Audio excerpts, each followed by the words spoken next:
Thank you, Robert, and thank you, John. You'll have to excuse my voice. I think I'm catching something from these northern climes.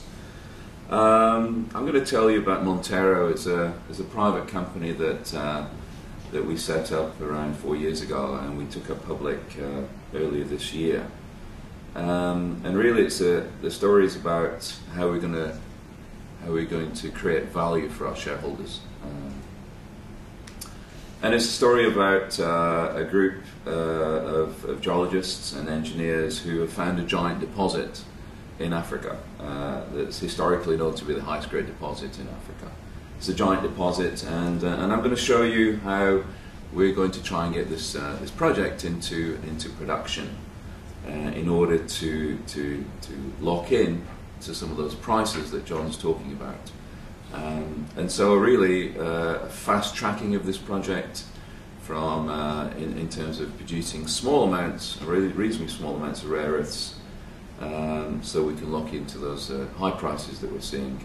And really, as John says, it's going to be the 3 or 4 groups that can get to production quickly and can lock in those high prices and lock in to those offtake groups that need these rare earths. They're going to be the winners in this space, because rare earths are not rare anymore, and we're in a field now where we've lost all the hype of rare earths. What are they? Heavies, lights, all this sort of stuff, and we're really getting into the nitty-gritty. So basically, we're coming down to a position where actually it's the old-fashioned things of mining. You need all those basic things of mining. You need high grade, you need good location, you need open pit, you need good mineralogy, good metallurgy. You need to sell the stuff. So it's not a difficult formula. So obviously I'm going to make a lot of forward-looking statements, so be careful what you hear here. We've got a lot of information on our website, but this is a cautionary statement that I hope you'll read and understand. Who are we? Monterro. We're focused to mining rare earths. We do have some uranium and some phosphates in the company, but we are really focused on mining rare earths and developing a resource called Wigu Hill in Tanzania. We're looking to fast track this project to production and become a low-cost rare earth producer. We've got an experienced team of geologists, engineers, metallurgists working for us, and we've been active in Africa for over 30 years. And many of us are actually African, although I'm not African myself. We listed in February this year, 50 cents, 52 million shares outstanding. We've got warrants out at various prices. We listed at 50 cents. We're currently around 40 cents in these current economic conditions. We've almost touched 90 cents earlier in the year, and the directors and officers on around 12%. We have Byron Capital, who took us to market with Harwood Securities. And we have a number of reasonably large and well-known institutions on our shareholder list. So, China produces 97%, and this is all the reason for concern. If you go to America, you'll hear all the scare discussions about strategy, weapons, and how can a country like China have all this control, because there's a great demand for rare earths and an increasing demand based on its use in high technologies. Yes, we understand that the prices will come down, but there's even conjecture in that. There's thoughts that China actually may be a net importer of rare earths, but I think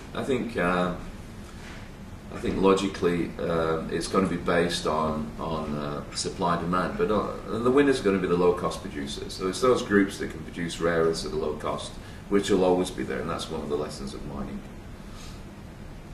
I guess you understand why we need rare earths: sustainable environment, magnets and batteries, but they're also used in phosphors and catalysts and very other uses in the modern technology, in this term, the green technology of today.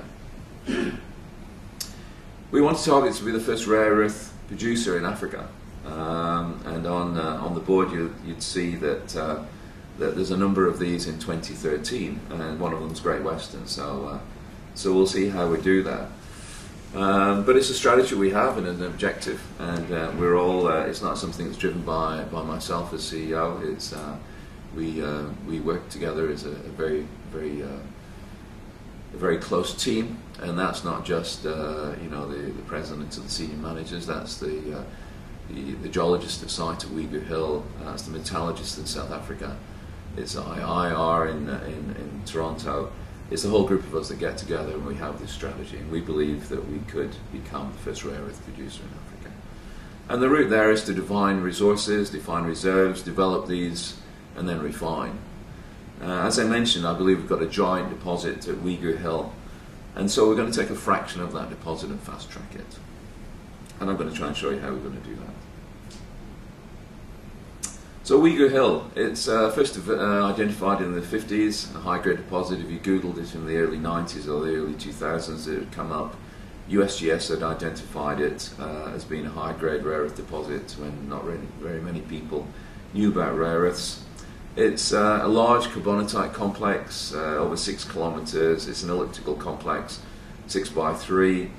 I think the important thing here is that we've got basanite mineralization. Basanite is the main rare earth mineral that's mined at Mountain Pass. So conceptually, Uyghur Hills and Mountain Pass look alike. It is actually a hill, it's not a hole in the ground, if you've ever been to Mountain Pass in California. So there's a positive, and the positive is this, that we're dealing with a mineral, a rare earth mineral that's been mined before. It is a light rare earth mineral, so our major rare earths are cerium, lanthanum, praseodymium and neodymium with some samarium. Probably about 1 to 2% of our rare earth quota are of the heavies. We're getting high grades, and we're getting some spectacularly high grades, and we're getting up to 27%. We're also low in uranium and low in thorium, which is also significant because a big part of rare earth mining is actually the processing. You need to sell your rare earth material that you process. The clients want mixed rare earths, or they want individual rare earths as oxides, chlorides, or as metals. And in order to process these, many of the peer group are having, or maybe going to have, quite a lot of problems with radioactivity. We've got low uranium and low thorium in our deposit.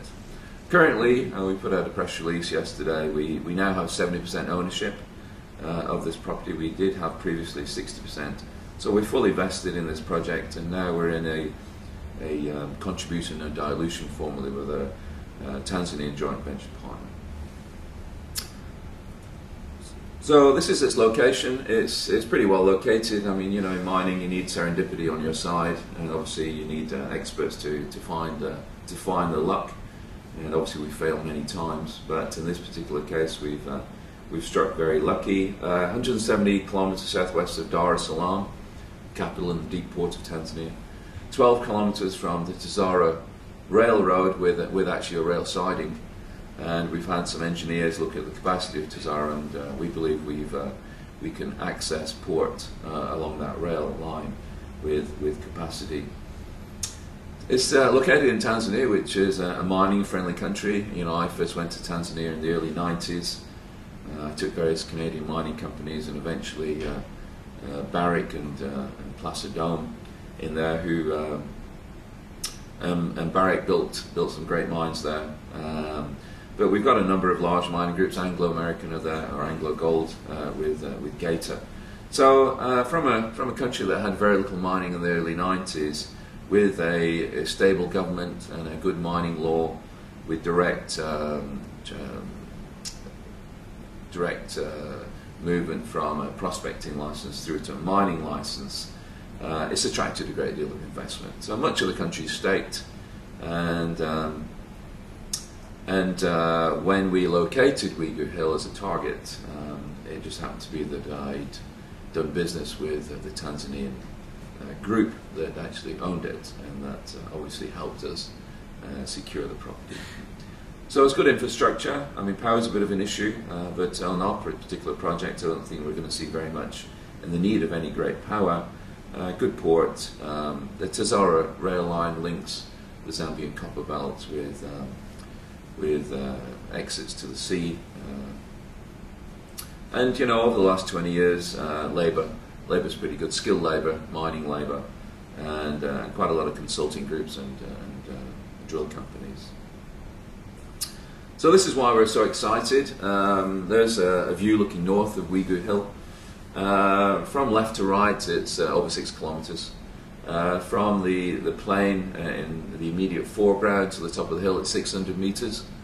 We're finding high-grade mineralized dikes throughout that hill, and it's our challenge really to find those higher-grade dikes where they're widest, because they're in centimeter scale and meter scale. Over on the right-hand side, we completed some drilling on 2 targets, 2 of 10 targets, Twiga and Tembo, and we put out a resource which I'll indicate a little later. These are dikes 2 to 8 meters in width, where we're getting some very nice trench values and very nice drill intersections, and it's given us a resource there of an NI 43-101 compliant resource of around 3.3 million tons at 2.6% rare earth.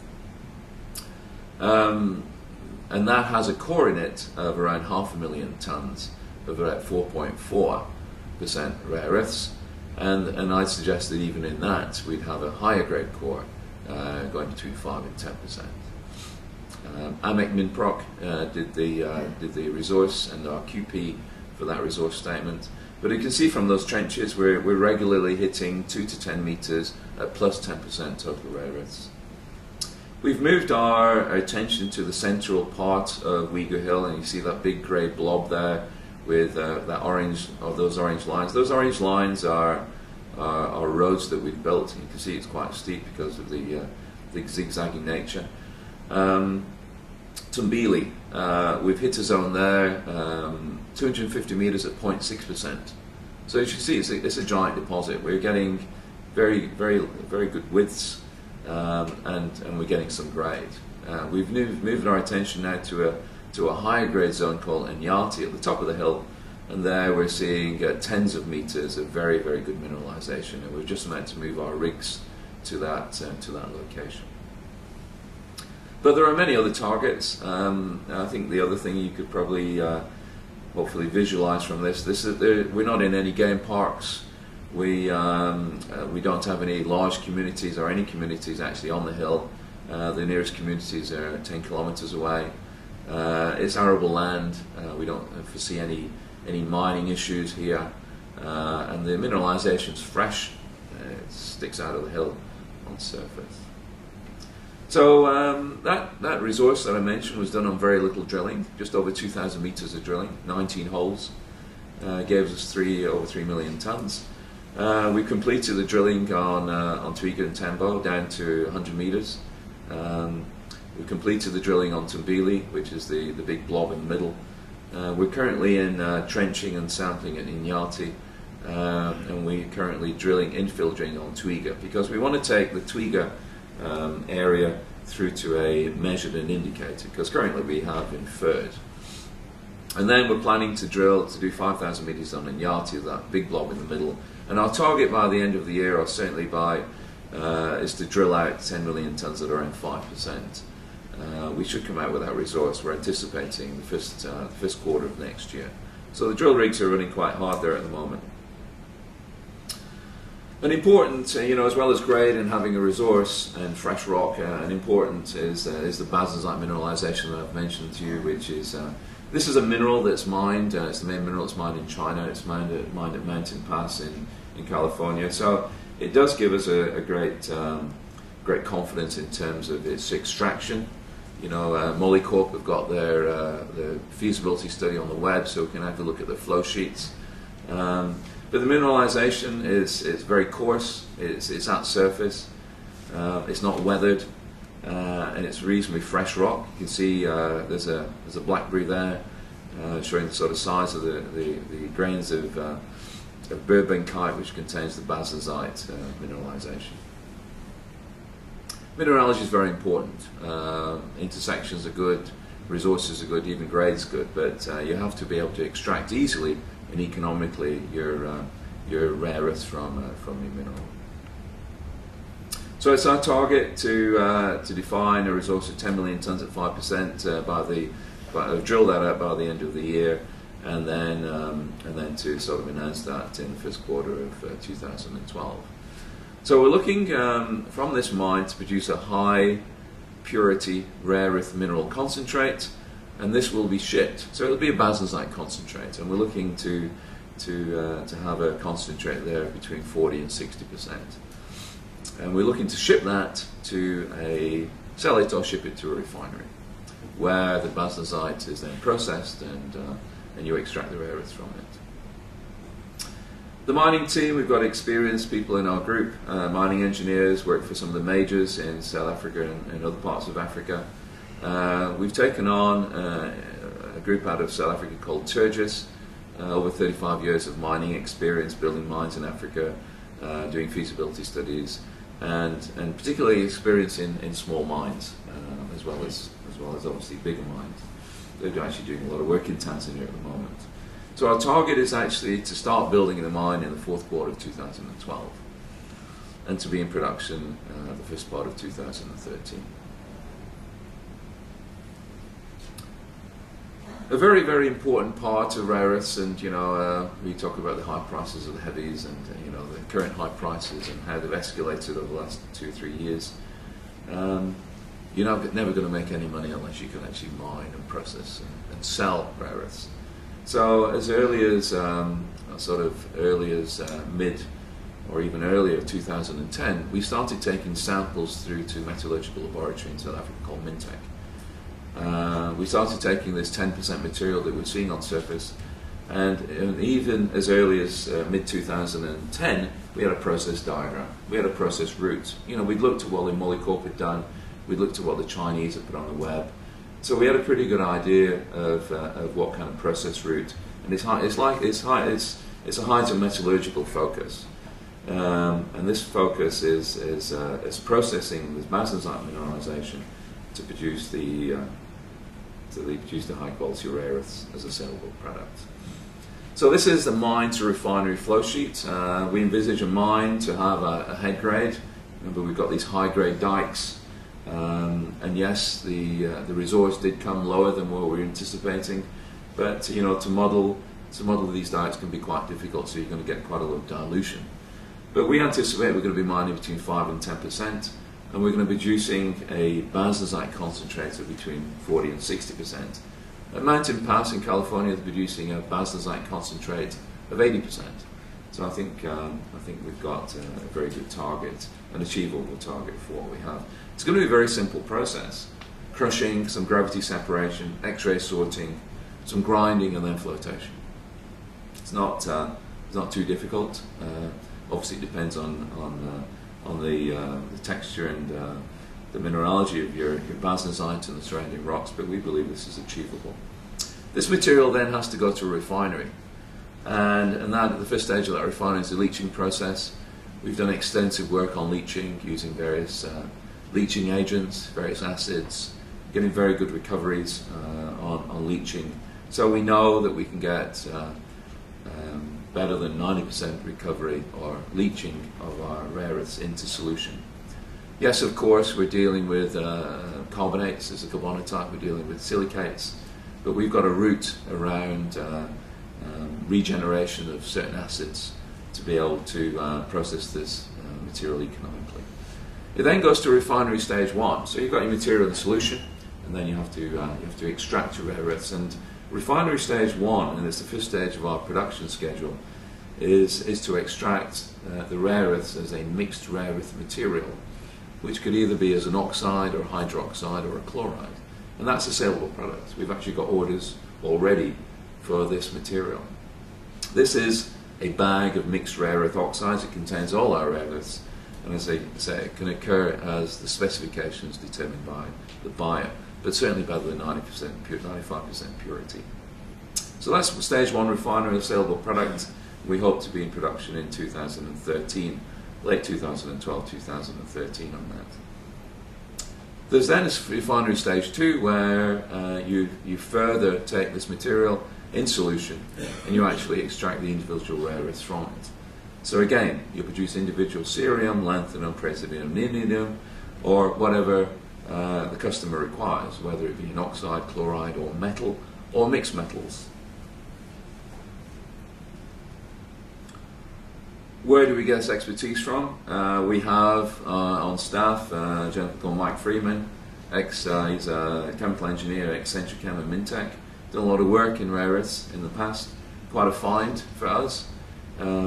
As was Mintech. You know, early 2010, I found at a talk like this in Cape Town actually. Mintech gave a talk and said suddenly they've got 25 years of experience in rare earths. And from that stage we then sort of started sending samples to Mintech to lock into that intellectual knowledge and expertise. So since mid-2010 we've been sending samples to Mintech, and they have a dedicated team doing test work on our material. I mentioned we have a flow sheet already, and what we're undergoing with Mintech at the moment are testing of that flow sheet in various processes and procedures. So this refinery, we're looking to build a refinery to produce initially the mixed rare earth material as an oxide, chloride or hydroxide, and then eventually the individual rare earths. And that's where you make your money. You make your money by selling this material. You don't make your money, well, we're not looking to make our money with hype and promises. We're actually doing the business, we're actually doing the test work, we're actually testing that flow sheet. And we should be in feasibility study on this refinery process first part of next year.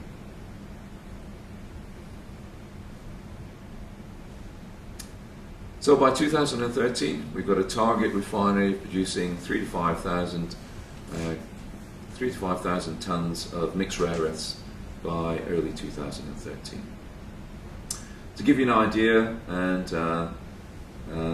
of what our basket price per kilogram of our rare earth material would be as individuals, and taking the prices that we've extracted from Linus and Molycorp, we're looking at about $180 a kilogram. If you look at those very same, if you're looking at the very same websites and looking at the costs for Molycorp for extraction, we're looking at $5 to $15 a kilogram. So there's quite a margin there. Even if you were to take out, the projected prices in the future. So you need to have a great deposit, and then you actually need to have a process that's going to deliver the metal that's going to be sold in the business. And I think the market's starting to recognise this. So we have a development and milestones to achieve. There's a mining side and there's a refinery side. These may be in the same location or maybe in different locations. Maybe the refinery is going to be close to an offtake partner or major investor, or maybe it'll just be economics that determine that. So on the mining side, we've initiated a resource. We've increased our interest in the property. We're going to have an updated resource likely at the end of the year or early 2012. We're looking to start a PEA, provisional, an economic assessment in first quarter 2012, and then go into feasibility study. And when I'm talking about a feasibility study here, I'm not talking about the old Placidome feasibility studies that used to take place, and these mines used to produce 500,000 ounces a year. This is a feasibility study. It's going to take us 6 months. It's going to be a small mine. To produce 3,000 to 5,000 tons, we're likely going to be processing something like 100,000 tons to 200,000 tons a year. It's not a big mine, and at 5 to 10% and at 50% recovery, you're going to easily produce that. So then mine construction with production in 2030. And then on the refinery side, we're working through this flow sheet. We've got a conceptual flow sheet that we're testing at the moment with Mintech. We are going to feasibility on the first phase of the mining of the refinery in 2012, and hope to be in production on a pilot plant, because we're calling this 3,000 to 5,000 ton operation a pilot plant, be in production on that in 2013. It's not going to be a complicated refinery for this first phase. The second phase will be complicated. The first phase won't be. That's not to say that extensive work has got to be done. And the big find that we've made actually is that we can regenerate a lot of the leach materials, the acids, and therefore it reduces cost quite considerably. So this is some of our peer group, and on the right hand side you've got the blobs of size and grade of Mountain Pass and Molycorp, and we're looking at a grouping there, you know, $3 to $5 billion market cap. We've got the middle group there that John's mentioned, and some of which I think he's mentioned all of them actually. This group, $100 million market cap through to sort of 900, probably a bit less now with the markets as they are, but it's sort of hundreds. And then there's us. We just announced a resource, and market cap's around $25 million. We believe we have a giant deposit. We believe that the target for this Uyghur Hill mineralization is carbonatite. So it goes down to the roots of it'll go down to the roots of the earth. But 40 million tons at 5%, we don't believe is unachievable given time.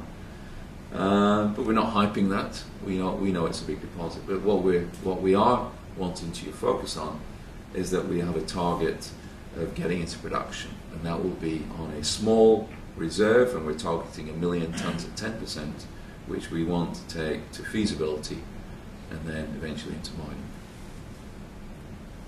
Thank you very much.